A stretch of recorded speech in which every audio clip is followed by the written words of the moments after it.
La légende des sentinelles. Tome 1, Baroud d'honneur. Écrite par Landry Jean Voldemar et lue par Thomas Haribard. Jeune recrue. Moi, Noah, ayant reçu l'autorité des 4 divins, te baptise, afin que tu puisses renaître en tant qu'Elphine, sentinelle de l'ordre sacré. Que les dieux guident ta lame, que ta main assoie leur justice, que ton cœur leur soit dévoué, que ton âme leur soit fidèle, et que ta chair leur soit offerte. Aeternus et utquam, Amen et Amen. Prologue. La base de Carthage, plus grand bastion militaire au monde, cernée d'une muraille haute de 10 mètres. La forteresse s'étend sur plusieurs hectares.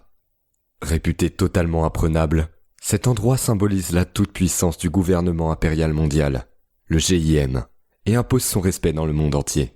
Pourtant, à 7 heures ce matin, l'horizon de l'immense désert bordant cette place forte fut noirci par une horde de machines en armes, des bottes de combat. En 2 siècles, c'est la première fois qu'une armée osait s'en prendre à cet emblème de puissance absolue qu'est Carthage. La riposte éclata promptement, et depuis cet instant, le silence n'eut plus sa place dans cet immense no man's land. C'est pas possible! Ils sont une véritable nuée! Bordel, elles servent à quoi nos défenses automatiques? Elles sont débordées, répond son collègue qui vient de finir son chargeur. Si ça continue, ils seront bientôt sur nous, et comptent pas sur nos propres bottes pour nous sauver. Ils valent rien face à ces trucs. Je le crois pas. Carthage peut pas tomber comme ça. C'est impossible. Putain, mais qu'est-ce qu'elles foutent? Ça fait des heures qu'on les a appelés. Me dis pas que tu crois ces conneries du haut commandement. Ils nous ont dit ça pour nous pousser à avancer, imbécile. Tout le monde sait que ce ne sont que des légendes. On est foutus alors. On s'est bien fait avoir. Militera a levé une véritable armée juste sous notre nez. Putain de corpo. Le soldat quitte sa position offensive pour s'adosser à sa barricade. Il prend sa gourde et la dévisse, laissant couler le liquide chaud dans sa gorge. C'est du rhum. Il se met à ricaner doucement. C'est marrant. J'imaginais pas la mort comme ça. La marche des machines semble instoppable. Contrairement aux soldats de chair et de sang, ces robots de guerre sont remplaçables. Même les lourdes tourelles assourdissantes, parsemées le long des murailles de la base, ne peuvent endiguer leurs mouvements. C'est au milieu de cette confusion qu'une ombre a sombré le champ de bataille. Ce n'est pas 1, 2, 3, ni même une dizaine, mais des centaines de cylindres, noircis par le contre-jour, qui virevoltent dans les cieux. Ils fondent vers le sol et s'écrasent sur terre dans un bruit de tonnerre fracassant. L'un d'eux vient s'échouer juste devant les soldats qui se jettent à terre, mains sur les oreilles. Il se passe quelques interminables secondes et... pas d'explosion. Ils se hissent alors prudemment hors de leur barricade, mettant l'objet en joue. Face à eux, un module de métal épais et encore fumant. Il porte fièrement en son centre un blason doré formé d'une épée ayant un écrou en guise de hampe. L'épée crantée de l'ordre. Le module s'ouvre laissant s'échapper un épais nuage de fumée. Une main apparaît sur le bord et une silhouette se dessine. La vapeur se dissipe lentement, léchant par endroits l'imposante armure métallique de l'individu qui en sort. Le voile se lève enfin, laissant entrevoir la silhouette d'une femme de dos, à la posture fière et assurée. Elle se tourne vers les soldats. « Ne vous en faites pas, on s'occupe de tout maintenant. » Elle est absolument magnifique. De grands yeux verts et un visage aux proportions parfaites. Son air noble et téméraire ajoute d'autant plus à sa prestance. C'est une sentinelle, une légende des champs de bataille. Elle porte la main à sa ceinture et d'un geste sec et précis, dégaine une épée qui se déploie instantanément. Se tournant vers l'ennemi, elle ordonne aux soldats de rentrer à la base, puis, d'un élan résolu, se précipite sur ses adversaires dans une gerbe de flammes et de poussière. Les sentinelles, un ordre mystérieux de guerrières saintes veillant sur le monde depuis son aube. Leur puissance est telle que même lorsque les redoutables empires s'allièrent pour les mettre en déroute, ils furent littéralement écrasés par leur force de frappe. La légende raconte qu'une seule de ces femmes peut anéantir des régiments entiers. Leur longévité, leur endurance et leur force semblent sans limite. On dit même qu'elles sont bénies des dieux. Mais, depuis que les gouvernements se sont alliés, que les frontières sont tombées et que les continents se sont unis sous l'égide du GIM, leurs apparitions se sont raréfiées, jusqu'à quasiment disparaître. Si bien que la culture populaire les a reléguées au statut de simples légendes urbaines. Pourtant elles sont bien là, foulant aux pieds le sol de Carthage, bien décidées à rappeler au monde que la justice ne dort jamais. Sans attendre, Les guerrières se jettent à corps perdu dans les rangs des machines, découpant et cisaillant tout sur leur passage. Elles laissent derrière elles un véritable sillon de destruction. Mais leurs adversaires ne comptent pas perdre cet affrontement sans répliquer. Ils fixent leur position et arrosent les sentinelles d'un torrent de projectiles chauffés à blanc. Ces dernières ripostent en dressant un mur de boucliers magnétiques intégré à leur armure, une technologie très avancée que nul ne leur connaissait alors. Derrière elles, d'autres escouades surgissent, armées de lourds fusils gauzes. Elles ouvrent le feu pendant que d'autres déploient d'épaisses barricades rétractables en simultané. Petit à petit, le front avance et l'affrontement prend ses distances. L'ennemi est en passe d'être repoussé, et la victoire est à portée de main. Pas une seule de ces femmes n'est tombée aujourd'hui. La plupart des machines se replient, emportant avec elles les débris de leurs homologues tombés au combat. C'est terminé. Plus que quelques robots à abattre et cette petite guerre s'achèvera aussi vite qu'elle s'est engagée. À l'horizon, on peut voir les derniers opposants disparaître. Puis doucement, une forme se dessine. Elle s'élève, lentement, s'approche et devient de plus en plus visible. Une immense structure pyramidale de plusieurs mètres de haut émerge de l'horizon. Les guerrières regardent l'engin sortir du décor. Elles le contemplent avec interrogation mais surtout avec méfiance. Elles se mettent en position défensive afin de préparer une éventuelle riposte adverse. Cette dernière ne se fit pas attendre. Une nuée de machines déferle sur elles, jaillissant de cet immense bâtiment ambulant désormais suffisamment proche pour être identifiable. Imperor, c'est ce qui est écrit dessus. Voilà ce dont cette armée est véritablement capable. « Quittez la position défensive, on prend cette machine de front !» hurle la sentinelle qui mène l'assaut. À peine eut-elle donné cet ordre que le sol gronda sous le pas déterminé des sentinelles. Arme au poing, elle tire sur tout ce qui bouge, continuant à déployer leurs barricades toujours plus en avant. La progression devient difficile. La violence de la riposte est brutale. Des éclats volent dans tous les sens et il est devenu impossible de s'entendre au milieu de ce carnage. Les sentinelles sont dans l'œil du cyclone. L'ennemi est partout et les esprits s'échauffent. L'Imperor fait pleuvoir sur elle machines de guerre et explosifs, étant aussi équipé de ses propres défenses personnelles. Protégées sous leurs lourdes armures, les balles rebondissent sur elles en laissant de profonds impacts. Leurs têtes découvertes sont protégées par une sorte de bulle invisible qui repousse les projectiles. C'est au milieu de ce chaos ambiant qu'un violent craquement, suivi d'une dépressurisation, se fit entendre. L'une de ces nobles guerrières vient de se faire transpercer le crâne de part en part. Elle s'écroule de tout son poids sur le sol. Leurs armures ne sont donc pas indestructibles. « Merde, c'était Mira !» hurle une sentinelle dont la voix est complètement couverte par les tirs de son fusil. « C'était elle. Ils l'ont eu. Comment c'est possible ? Le bouclier frontal est la partie la plus solide de l'armure. On les a sous-estimés. On doit se replier. »« Hors de question !» répondit immédiatement une voix sortie de leur radio intégrée. « On maintient la pression. On finira par en venir à bout. »« Chef, sauf votre respect, nous ne connaissons pas leur nombre. Cette stratégie risque de nous coûter très cher. »« Nous sommes les sentinelles. Nous ne reculons jamais. J'ai été clair ?» On entend les bruits de combat résonner dans le micro de la chef, qui semble elle aussi être en difficulté. Soudainement, le canal général de toutes les sentinelles présentes sur le champ de bataille se déclencha. Elles purent alors entendre passer un message d'urgence. « À toutes les unités, ici l'éclaireuse Glory, escadron de reconnaissance 9. J'ai une information capitale. L'Imperor n'est pas un simple robot de guerre géant. C'est un genre d'usine mobile. Les machines qui en sortent sont en fait celles que nous avons déjà vaincues. Elles y sont réparées à grande vitesse et renvoyées sur la brèche. Ne laissez pas les bots récupérer les débris, ni même simplement y retourner. » Alors c'est ça la puissance de l'Imperor. Une armée immortelle au potentiel illimité. Si les sentinelles ne trouvent pas rapidement une solution, cette bataille sera perdue. Dans les quartiers des officiers, à l'abri derrière les murs d'enceinte, tout le commandement de la base de Carthage est au garde à vous. Elle arrive. La grande porte s'ouvre, et une cohorte de sentinelles en armure pénètre alors dans la salle. Respectueusement, l'escorte se scinde et s'écarte de part et d'autre de la pièce, laissant leur chef prendre la tête du groupe. Vêtue d'un uniforme somptueux et décorée d'une quantité impressionnante de médailles, cette dernière dégage une élégance et une assurance à couper le souffle. Il est clair que c'est une éminence au sein de son ordre.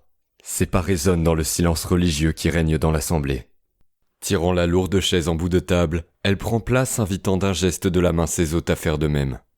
Il s'exécute alors sans attendre, suspendu à ses lèvres. C'est donc une attaque de Militera si je comprends bien. C'est exact, prophétesse. Ils ont levé cette armée secrète afin de nous attaquer. Je suppose que leur objectif est de s'emparer des clés du monde. Je vois. En s'attaquant à un symbole comme Carthage, ils s'assurent d'imposer leurs revendications au reste du monde.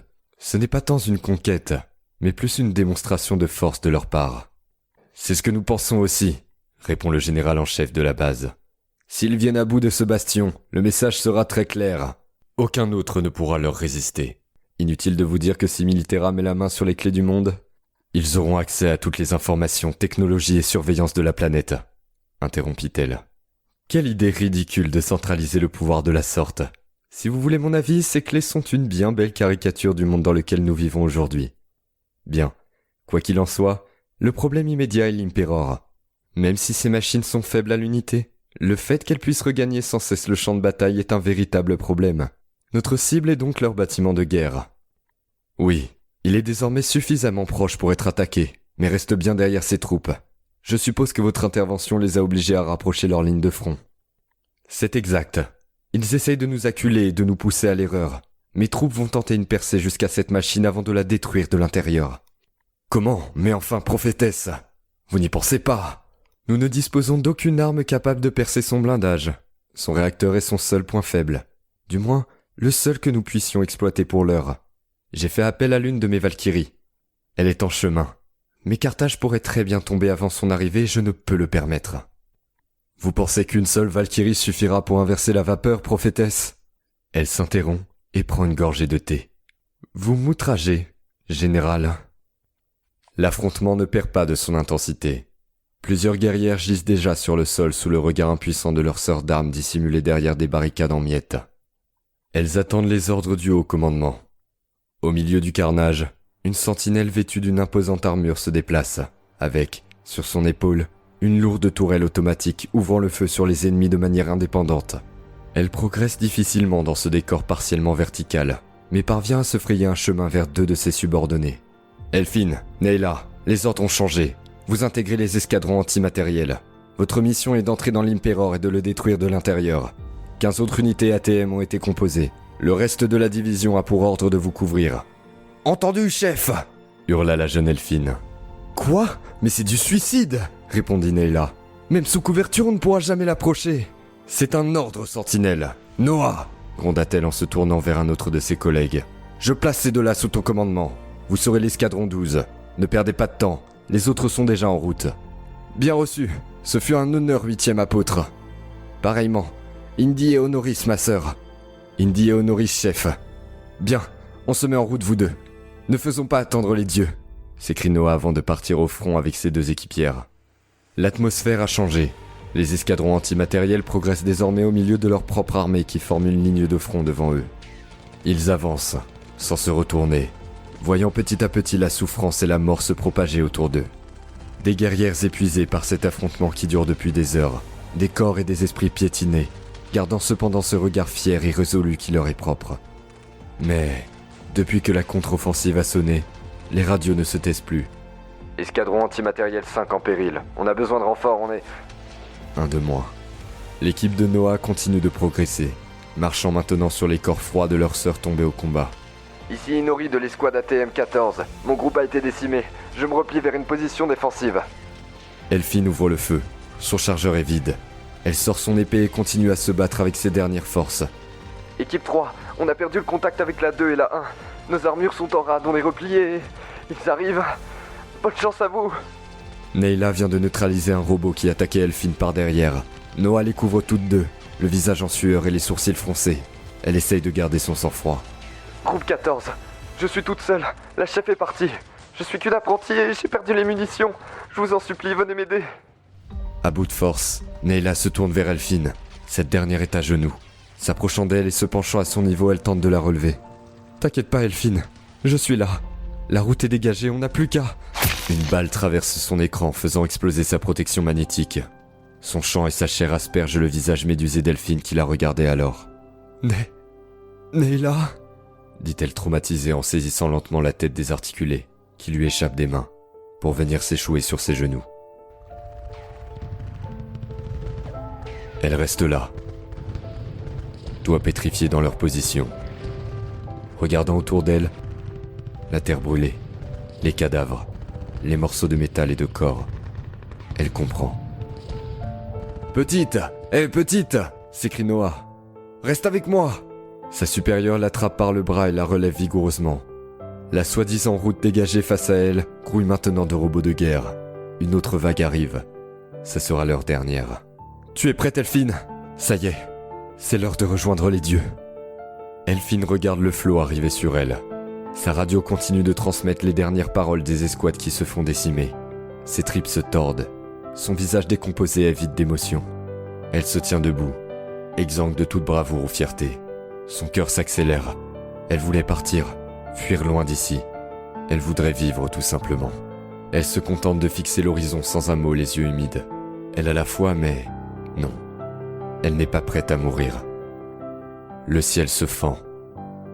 L'atmosphère se réchauffe.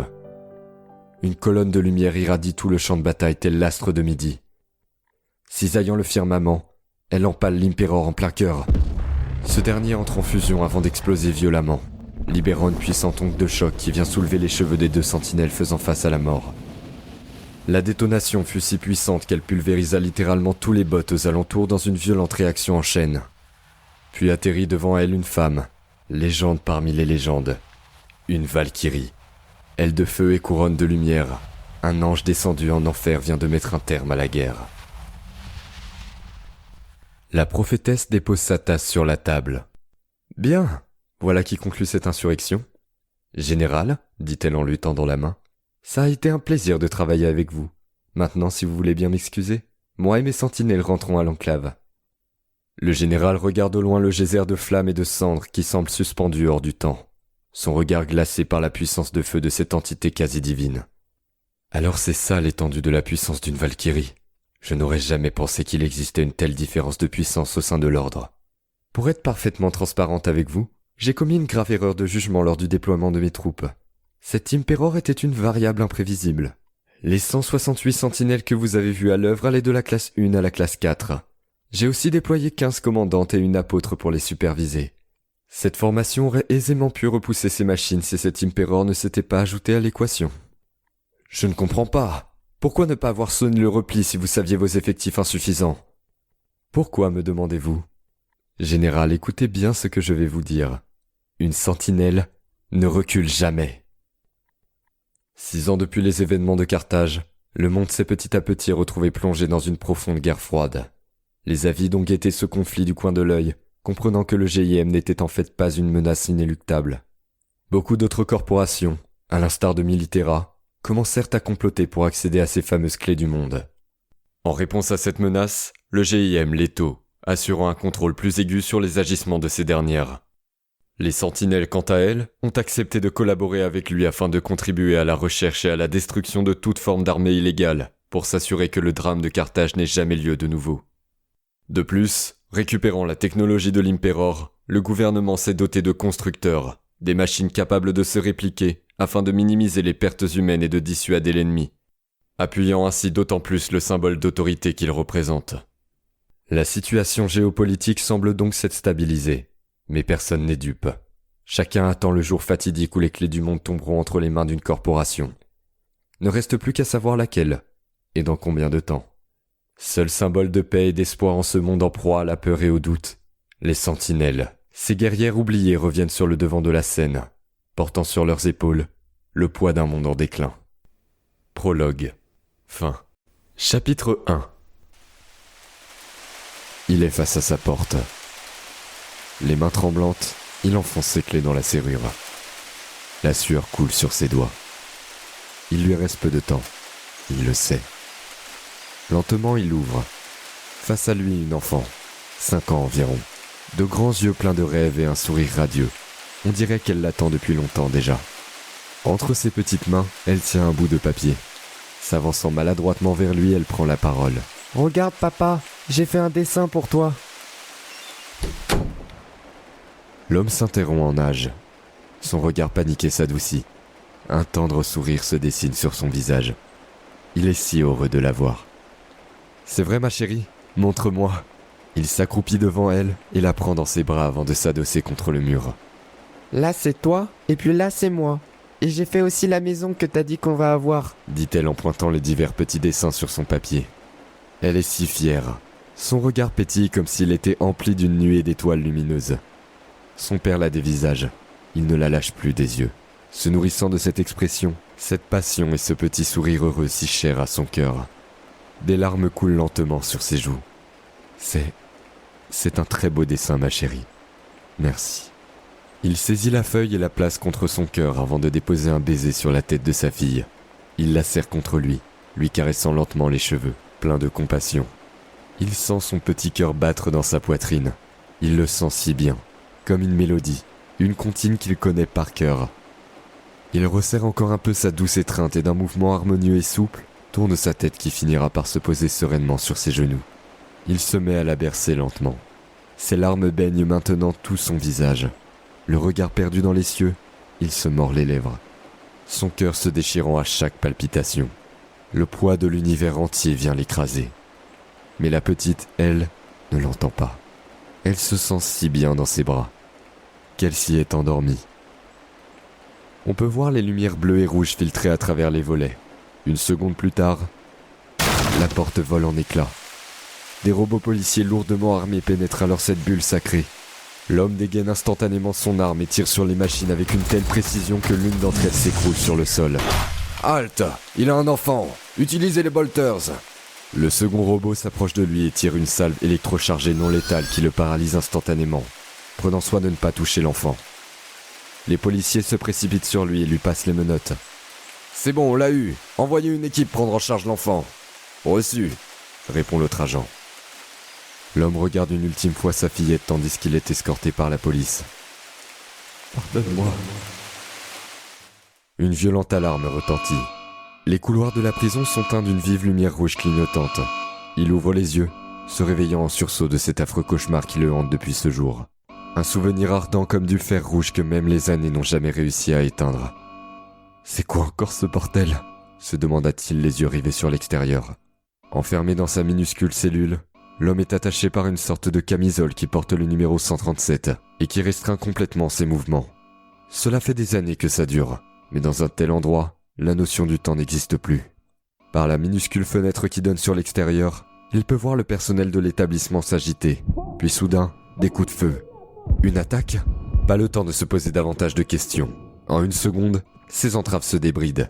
Puis ce fut le tour de la lourde porte qui l'emprisonne depuis toutes ces années. « C'est quoi ce délire ?» se dit-il. « C'est un piège ou quoi ? Peu importe, l'occasion est trop belle !» Il met un pied hors de sa cellule et regarde à droite. Toutes les géoles sont ouvertes. La sienne étant l'avant-dernière, les autres détenus se sont certainement déjà enfuis. Il tourne alors la tête sur la gauche pour voir s'ouvrir la porte de son voisin. En sort alors une bête des plus atroces. Sa tête tient à peine sur ses épaules.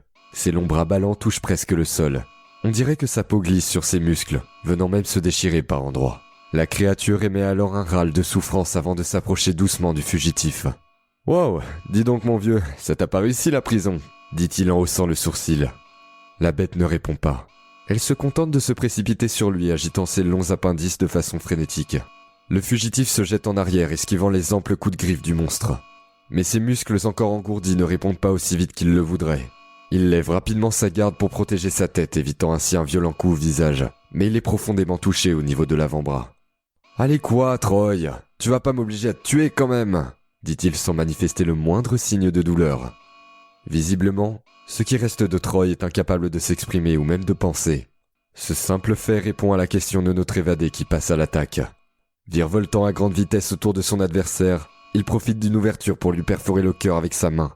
Un coup net et précis qui le tue sur le champ. En observant son bras, il remarque que sa blessure a disparu. Il est complètement indemne. « Ha ! Encore mieux que pendant les phases de test. Merci Gentech. » Cela dit, j'ai visiblement eu plus de chance que ce pauvre Troy. Je sais pas ce qui se passe, mais faut que je bouge d'ici, pensa-t-il avant de se mettre en route rapidement dans les couloirs. Une odeur de bitume brûlé flotte dans l'air. Les douilles et la poudre jonchent le sol de la devanture de l'établissement criblé d'impacts de balles. Près du mur, on peut voir le corps sans vie de plusieurs hommes et femmes, pour la plupart démembrés et décapités. Ils portent des gilets de combat, exosquelettes high-tech et autres équipements paramilitaires très modernes. Soudain, une arme tombe au sol juste sous les pieds d'un homme au visage terrifié, sa gorge prisonnière des mains puissantes de son bourreau. Ce sont celles d'une femme de grande taille, au moins 1,85 m. Une carrure générale plus impressionnante que celle de certains hommes tout en restant relativement fine et féminine. Elle porte une lourde armure de métal intégrale vert olive et un lance-micromissile accroché à son épaulette marqué de la fameuse épée crantée des sentinelles. Sa coupe de cheveux est plutôt atypique. 3 grandes mèches rousses partant de chaque côté de sa tête avant de rebiquer vers le ciel. Son visage quant à lui n'est pas désagréable et plutôt jeune, une vingtaine d'années tout au plus. De grands yeux aux pupilles noires en forme de losange qui lui donnent un air félin et agressif. Le côté droit de son visage est balafré de la joue jusqu'au front. On peut aussi lui voir un petit nez retroussé, des lèvres plutôt pulpeuses, d'épais sourcils noirs et un lourd maquillage relevant plus de la peinture de guerre. La sentinelle Elfine. Malgré les 6 ans qui la séparent des événements de Carthage, elle n'a pas changé d'un pouce. Elle serre alors vivement le poing broyant la nuque de sa victime. Le craquement de ses vertèbres cervicales résonne dans la rue maintenant silencieuse. Le regard de la sentinelle n'esquisse pas le moindre ressentiment, et continue de dégager cette froideur et cette impersonnalité glaçante. Ce n'est pas une femme, c'est une machine de guerre en armure. Bon, voilà qui est fait. Au lieu de vous cacher, vous deux, faites-moi un rapport sur la situation. Sur ces mots, 2 policiers sortent timidement leur tête d'une barricade rétractable de police qui a visiblement passé un sale quart d'heure. Brigadier chef Soling, 3e division, caserne 735, à vos ordres sentinelle. Il se met au garde à vous, droit comme une pique, des gouttes de sueur perlant sur son front, comme si elle pouvait le tuer à tout moment. Elfine, sentinelle de classe 3, dites-moi ce qui s'est passé ici. Bien, je ne sais pas grand-chose sur la situation. La prison de Sotos a été attaquée par des terroristes ce matin à 10 h. Quelques-uns sont restés à l'entrée et tout un régiment est entré à l'intérieur. Je ne sais pas ce qu'ils cherchent, mais ça se trouve dedans. Ce ne sont pas des terroristes. Ils travaillent chez le Kraken. Tant qu'on les paie, ils font ce qu'on leur demande. Ce sont les mieux équipés et entraînés des mercenaires, et aussi les plus chers. Peu importe ce qu'il y a dans cette prison, quelqu'un de riche et dangereux le veut. Vous savez qui a pu les... Elle n'eut pas le temps de finir sa phrase qu'une voix préenregistrée se fit entendre. Alerte de sécurité. Les cellules sont ouvertes. Veuillez rallier les zones de rassemblement. Alerte de sécurité. Les cellules sont ouvertes. Veuillez rallier les zones de rassemblement. Alerte. Le message se répète en boucle. Le mur de façade explose alors violemment, projetant quelques débris sur Elfine qui recule immédiatement, tout en pointant son épée vers la cavité qui vient d'apparaître. Les éclats finissent de retomber et l'onde de choc se dissipe petit à petit. Le silence devient alors terriblement oppressant. On n'entendait pas. Lent. La sentinelle se met en garde, l'arme au poing. La menace se fait sentir. Quoi qu'il se cache dans l'obscurité, c'est hostile et dangereux, et tout le monde peut le sentir.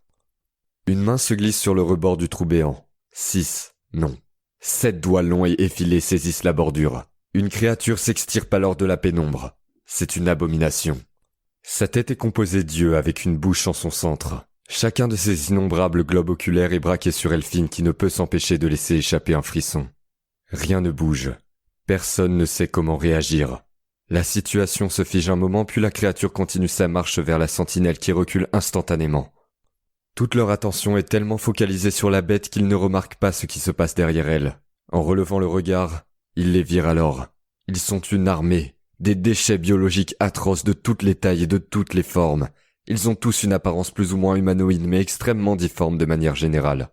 Des furoncles, des cerfs affûtés, des têtes atrophiées. Nous espérons que vous avez apprécié cet aperçu. Pour continuer à écouter ce livre audio sur Google Play Livres, utilisez le lien dans la description de la vidéo.